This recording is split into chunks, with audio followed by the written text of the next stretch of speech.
পিরোজপুরে বাণিজ্যিকভাবে ড্রাগন চাষ করে সফল উদ্যোক্তা হুমায়ুন কবির।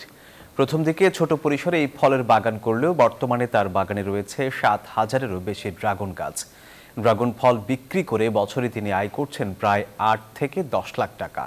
গোলাম মোস্তফার তথ্যচিত্রে ডেস্ক রিপোর্ট। পিরোজপুরের মঠবাড়িয়া উপজেলার তুষখালীর উদ্যোক্তা হুমায়ুন কবির শখের বশে শুরু করেন ড্রাগন চাষ। প্রথমে রাজশাহী থেকে ৪০০টি গাছের কাটিং ও পরামর্শ নিয়ে ছোট পরিসরে চাষ শুরু করেন।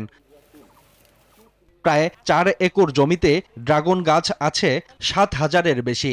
ড্রাগন গাছের পিলার রয়েছে প্রায় ১৮০০। প্রতিটি পিলারে ৪টি করে ড্রাগন গাছ থাকে। গাছ লাগানোর ১৮ থেকে ২০ মাসের মধ্যেই ফল আসতে শুরু করে। ১৫ দিন পর পর ফল তোলা যায়। উদ্যোক্তা হুমায়ুন কবির জানান, বছরে প্রায় ৮ মাস ফল ধরে। রং ও আকার ভেদে কেজি প্রতি বিক্রি হয় ১৫০ থেকে ২০০ টাকা। লাভের কথা বলতে পারবো না, শখের কথা বলা যায় যে শখ করে লাগাইছি, তবে ৫-৭ লাখ টাকার বছর আমার এই ড্রাগন থেকে আসে।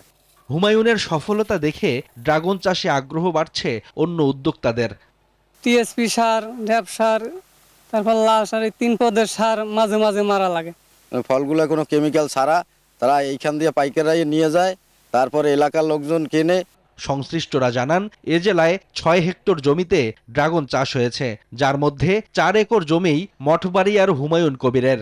আমরা আশা করছি যে এটা ভালো পাবে এবং কৃষকরা এটি থেকে উদ্বুদ্ধ হচ্ছে এবং সব জায়গায় এটা এখন ছড়া পড়ছে।